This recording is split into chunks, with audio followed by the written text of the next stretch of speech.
Hi guys, welcome back to the channel, and today we're going to be talking about the weekend games that have just gone and any controversial issues, any goals or anything like that that happened.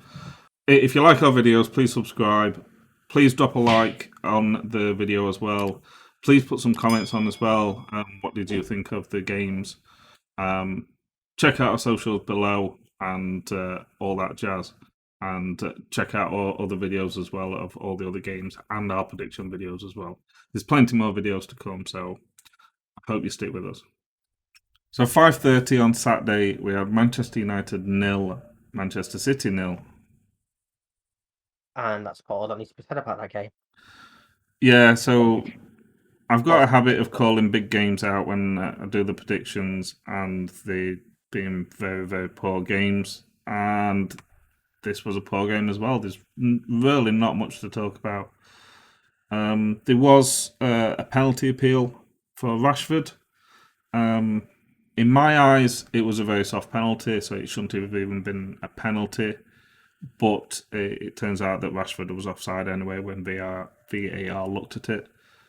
Um, Yeah, not one of them, where we have to spend 4 hours drawing lines. It was relatively clear cut in the end. yeah, Um, Again, stupid from Kyle Walker to even give the referee the decision in the first place. yeah. Um, but yeah, just not much at all in this game. There was 4 shots on target in the entire game, which we said about the Wolves Aston Villa derby in their video that it was, a proper derby game. This one was not. No, I think for me, for Man United anyway, they'd lost midweek in Champions League, which kind of hit them hard. Man United's form hasn't been great, especially at home. I think they was kind of hesitant to try and do much in this game. They didn't want to. Sorry, they didn't want to lose 2 games in a row.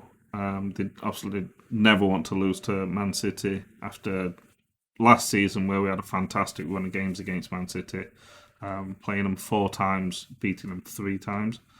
But you just never want to lose a derby. And even though there was some decent passing and movement from both teams, there just was nothing there to actually get a goal. There was a couple of chances that maybe they could have scored, either team, but not much really.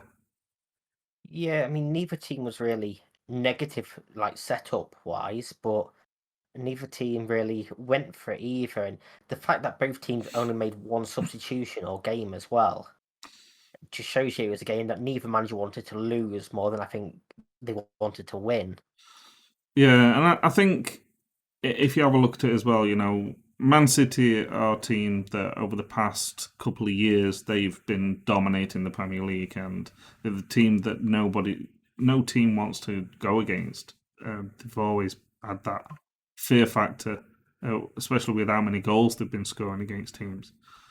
Man United, obviously, they've been hit and miss for a good couple of years since Fergie retired.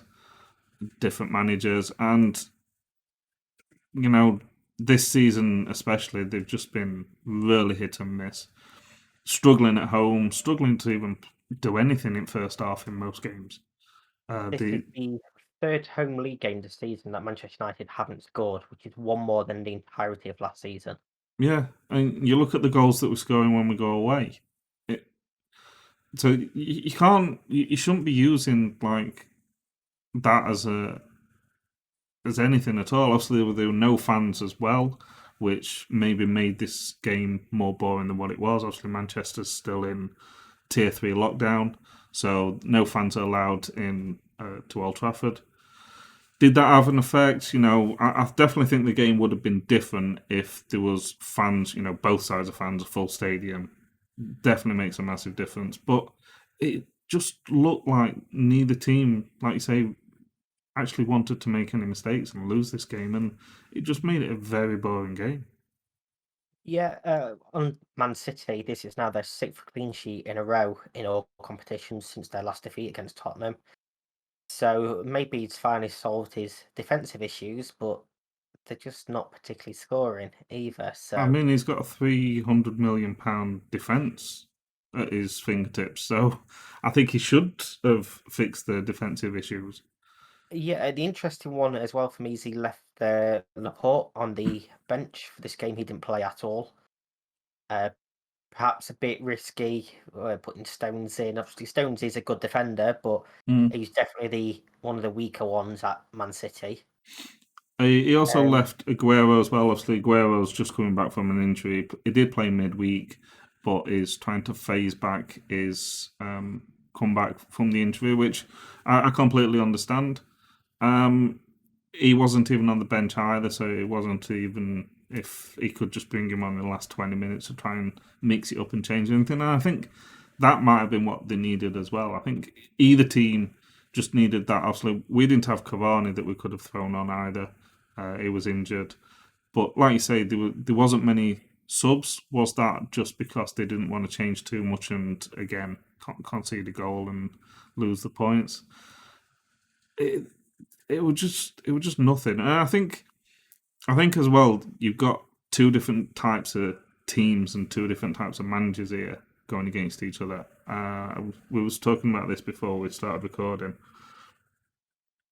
In Man City, you've got a team that have spent a hell of a lot of money on the players. They've got some big names in. They've got Pep Guardiola, who is a manager that's got so many awards and trophies under his belt.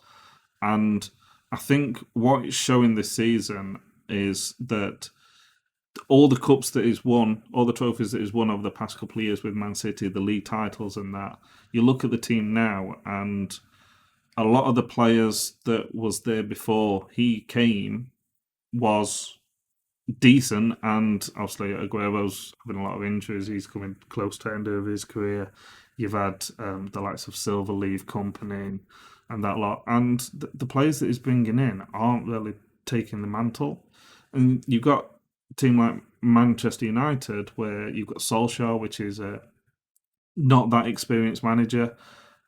He's not winning the trophies. He's spending money, but he's not spending the money that Pep Guardiola's happily to just spend on these big signings. And he's trying to build a team over the next couple of years. But there's just so much pressure on Solskjaer. But there's no pressure on yeah, Pep. Do you really think Man City's going to sack Pep Guardiola after everything he's done for them the past couple of years?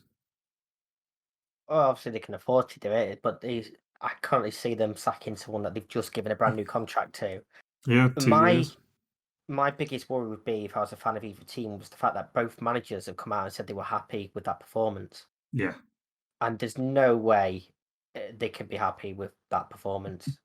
Again, you didn't lose, neither team lost, but the fact that we're talking about the managers and building teams instead of the actual game shows how exciting the game actually was. Yeah, there'll definitely Um, been some booing if the fans were any fans, Man City or Man United fans, was in that stadium. City don't have fans, but both goalkeepers having quiet nights. Both have made a couple of mistakes. De Gea's probably been the better of the two so far this season. Edison's had a lot of rushes of blood so far this season where he's come flying out and made a mistake. And to be fair, the only moment I can really think of is he where he had sort of an issue was he was chasing one of his own defenders down in the area. There was no Manchester United player anywhere near him, and I think it might have been Stones that brought it down, and Edison had come flying out, and I think he got bored. Yeah, De Gea did have one decent save to make. It was a close range shot from Mahrez, I think it was, that he managed to block with his legs. yeah, Um, but yeah, that was probably the best chance for either team, really. pretty much. There was. I mean, I think Man United's defence were working really hard the last 20, 25 minutes. The pressure that Man City was putting on, and Man United just seemed to just let them just keep giving that pressure. They'd have a couple of counter attacks that led to nothing. They'd either lose the ball or just wasn't a decent chance at the end of it. But there was working so hard the defense. The other thing as well is obviously neither team should have been playing for a draw in this game. Both teams should have been going for a win, no matter on the form or what happened midweek.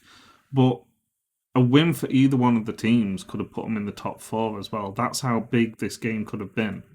And it sounds crazy the fact that Man United, well, maybe not Man United over the past couple of years, but Man City aren't in the top four, and the fact that this win could have taken them up there, especially with the other results that have happened this weekend as well, Yeah, in the top 4 or 5.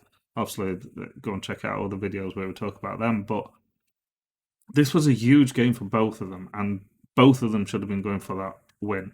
You know, it was it's a one of real those chance. where you go balls out, you just go and you score, try and score more than what the other opposition scores.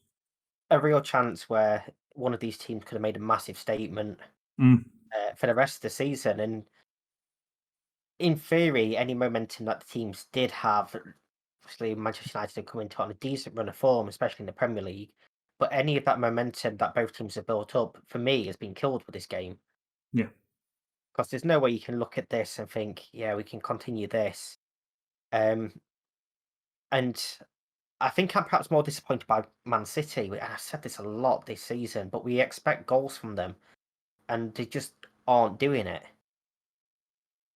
And the season's only going to get tougher for both of them. So both of them didn't play the first week due to being in late stages of the Champions League.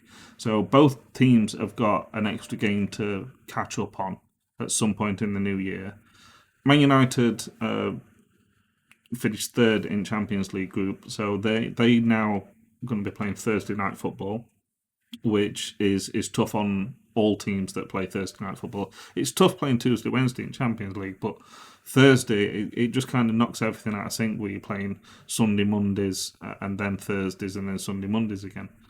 And in theory, if you get to the final, you've got 2 extra games there as well. So there's an extra round, knockout round in the Europa League compared to the Champions Yeah, League. exactly, and Both teams still in the Carabao Cup as well. yeah, So a lot of fixtures. they play that the week before Christmas. Then FA Cup kind of comes in January as well. Man City got into the knockout stages of the Champions League, so in February that's when Champions League starts again. So, like you say, this getting 3 points in this game would make a huge difference in the next couple of months, and both of them missed out. Man United eighth on 20 points, and Manchester City ninth on 19 points. 1 point difference between Man United and Man City, and a win could have changed that massively. Man United, though, so I also said this in the before we started recording that there's so much pressure on Solskjaer, and in the last 5 games they've got the best run of form than any other team in the Premier League, with 4 wins and 1 draw. Yet there's more pressure on him than most of the managers. Obviously, Sheffield United and West Brom, Burnley is different, but there's more pressure on him, and I just don't understand it.